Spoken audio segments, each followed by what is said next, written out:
PG set life science సబ్జెక్ట్లో qualify అవ్వడం ఎలా అనేది ఒకసారి చూద్దాము. మెయిన్‌గా మీకు టోటల్‌గా యూనిట్స్ తీసుకుంటే 13 యూనిట్స్ ఉంటాయి. సిలబస్ చూడండి ఒకసారి 13 యూనిట్స్ ఉంటాయి. 13 యూనిట్స్‌లోంచి అంటే ఒక్కొక్క యూనిట్‌లో నుంచి మ్యాథ్స్ మీకు 7 నుండి 10 క్వెషన్స్ వచ్చే ఛాన్స్ ఉంటుందన్నమాట. 7-10 క్వెషన్స్ వస్తాయి. ఆ మధ్యలోనే ఉంటుంది మీకు మ్యాథ్స్. సో, ఈ 13 యూనిట్స్‌లో ఏది ప్రిపరేషన్ ఎక్కడి నుండి స్టార్ట్ చేయాలి? ఏది ప్రిపేర్ అవుతే మనకి మంచి స్కోరింగ్ వస్తదనేది మీరు తెలుసుకోవాలి ఫస్ట్. సో, అందులో మీరు ప్రిపరేషన్ అనేది ఫస్ట్ ఈ 13 యూనిట్స్‌లో నుండి సెకండ్ యూనిట్ నుండి స్టార్ట్ చేయండి. మీ ప్రిపరేషన్ అనేది సెకండ్ ఉందో సెల్యులార్ ఆర్గనైజేషన్ ఆ యూనిట్ తోటి స్టార్ట్ చేయండి. ఎందుకు మరి స్టార్ట్ చేయాలంటే ఈ యూనిట్ అనేది మీకు ఆల్రెడీ తెలిసిన సబ్జెక్ట్, తెలిసిన యూనిట్ ఇది.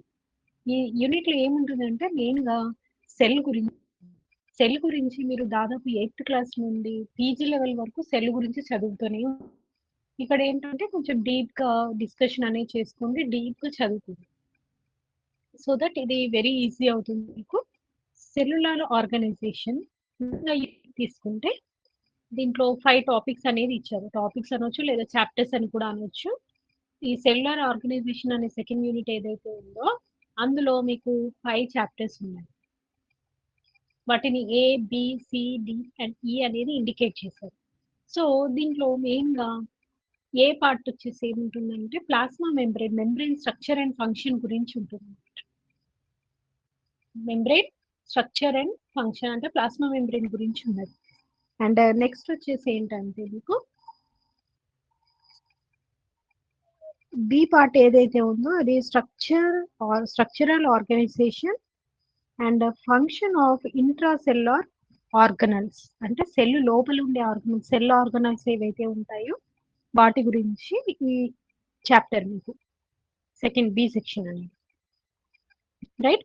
అయితే ఈ structural organisation and function of intracellular organelles లో మెయిన్ గా మీరు సెల్ డిస్కవరీ నుండి స్టార్ట్ చేయండి. యూనిట్ ఈ బిట్ ఏదైతే మీరు చదువుతారో ఈ టాపిక్ ఇప్పుడు discovery of the cell discovery నుండి structural parts of the cell అంటే సెల్ ఆర్గనల్స్ గురించి టోటల్ గా డీప్ గా నేర్చుకోండి డెప్త్ గా. అయితే దీంట్లో సెల్ ఆర్గనల్స్ ఏమేమి ఇంక్లూడ్ అయ్యాయి? Cell wall, nucleus, mitochondria, గోల్జీ bodies, lysosomes, endoplasmic reticulum, peroxisomes, plastids, vacuoles, chloroplasts, structure and function of cytoskeleton and its role in motility.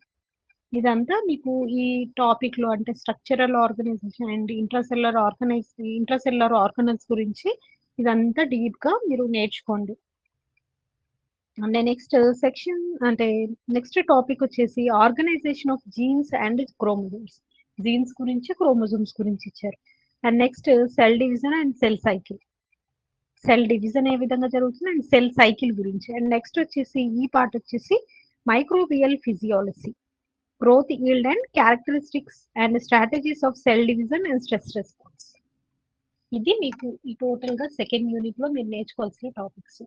అయితే మెయిన్ గా ఈ సెకండ్ యూనిట్ లో మరి ఎక్కడి నుండి స్టార్ట్ చేయాలి సెకండ్ యూనిట్ లో కూడా అని అంటే ఫస్ట్ మీరు ఏదైతే పార్ట్ బి ఏదైతే చెప్పారో topic structural organisation and function of intracellular organelles ఏదైతే ఉందో ఈ టాపిక్ తోటి స్టార్ట్ చేయండి.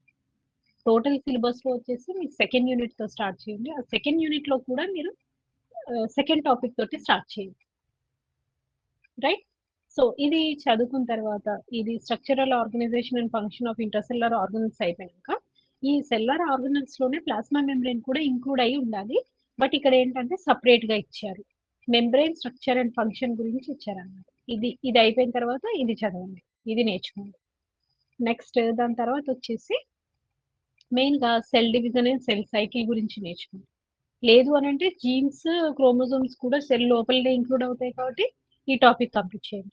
Next cell division cell cycle. Next last గా ఈ 5th టాపిక్ ఏదైతే ఉందో అది కంప్లీట్ చేసుకోండి. ఈ విధంగా మీరు ప్రిపరేషన్ అనేది స్టార్ట్ చేయండి. అండ్ ఇంకొకటి మెయిన్ అడ్వర్టైజ్ ఏంటనంటే ఈ లైఫ్ సైన్స్ కి సంబంధించి క్లాసెస్ అనేవి ప్రొవైడ్ చేస్తున్నాము మా ఇన్స్టిట్యూట్ తరఫున. ఎవరైనా ఇంట్రెస్ట్ ఉన్న వాళ్ళు ఉంటే జాయిన్ అవ్వాలి అనుకుంటే మన ఇన్స్టిట్యూట్ నెంబర్ ఏదైతే ఉందో దానికి కాల్ చేసేసి కాంటాక్ట్ అవ్వండి. మీకు రిమైనింగ్ డీటెయిల్స్ అన్నీ ఇస్తాము. సో మీరు ఈజీగా జాయిన్ అయిపోవచ్చు. అండ్ మెయిన్‌గా వచ్చేసి ఏంటంటే ఇది జస్ట్ 2000 రూపీస్‌కే ప్రొవైడ్ చేస్తున్నాము. ఓన్లీ లైఫ్ సైన్స్ క్లాసెసే 2000 రూపీస్‌కి ప్రొవైడ్ చేస్తున్నాం. టిల్ ఎగ్జామినేషన్ వరకు మీరు వినొచ్చు ఈ క్లాసెస్. ఒకవేళ కావాలనుకుంటే క్లాసెస్ కూడా ఇంకా మేము నెక్స్ట్ కూడా మేము వినాలి అని అనుకుంటే కూడా మీకు ప్రొవైడ్ చేసే అవకాశం కూడా ఉంటుంది. సో జస్ట్ 2000 రూపీస్‌కే ప్రొవైడ్ చేస్తున్నాము. ఎవరైనా ఇంట్రెస్ట్ ఉన్న వాళ్ళు ఉంటే దీన్ని యుటిలైజ్ చేసుకోండి. మరి ఎందుకు మేడం అందరూ మిగతా ఇన్‌స్టిట్యూట్ వాళ్ళందరూ 5000, 10,000, 20,000 అలా ఫీజ్ తీసుకుంటే మీరు జస్ట్ 2000 రూపీస్‌కే ఎందుకు తీసుకుంటున్నారని మీకు డౌట్ రావచ్చు. అయితే ఇది మెయిన్‌గా ఏంటంటే నాన్న నేను ఎవరైతే పూర్ స్టూడెంట్స్ అంటే ఎక్కువ మనీ ఇన్వెస్ట్ చేయలేరు వారి కోసం అని చెప్పి నేను ఈ క్లాసెస్ అనేవి స్టార్ట్ చేస్తున్నాను మెయిన్‌గా. నేను చాలా చోట్ల అబ్జర్వ్ చేశాను. స్టూడెంట్స్‌కి ఇన్‌స్టిట్యూట్‌లలో జాయిన్ అవ్వాలని ఉంది. కానీ అంతంత అమౌంట్ పే చేయలేను మేడం. నేను జాయిన్ అవ్వలేము అని చెప్పి చాలామంది రిక్వెస్ట్ చేయడం బట్టే మేము జస్ట్ 2000 రూపీస్‌కే ప్రొవైడ్ చేస్తున్నాము. మెయిన్‌గా ఏంటంటే స్టూడెంట్స్ ఎవరైతే ఉన్నారో అంటే ఇన్‌కమ్ లేని వాళ్ళు స్టూడెంట్స్ అంటే యూనివర్సిటీస్‌లో చదువుకునే స్టూడెంట్స్ ఇప్పుడు పీజీలో ఉన్న వాళ్ళు ఎవరైతే ఉన్నారో వాళ్ళకి యూజ్ అయ్యేలా అండ్ రిమైనింగ్ జాబ్‌లెస్ స్టూడెంట్స్ ఎవరైతే ఉన్నారో వాటికి ప్రతి ఒక్కరికి ఇది యూజ్ అవ్వాలనే ఉద్దేశంతోటే ఇది జస్ట్ 2000 రూపీస్‌కే ప్రొవైడ్ చేస్తున్నాము. సో ఇది యుటిలైజ్ చేసుకోండమ్మా మీరు.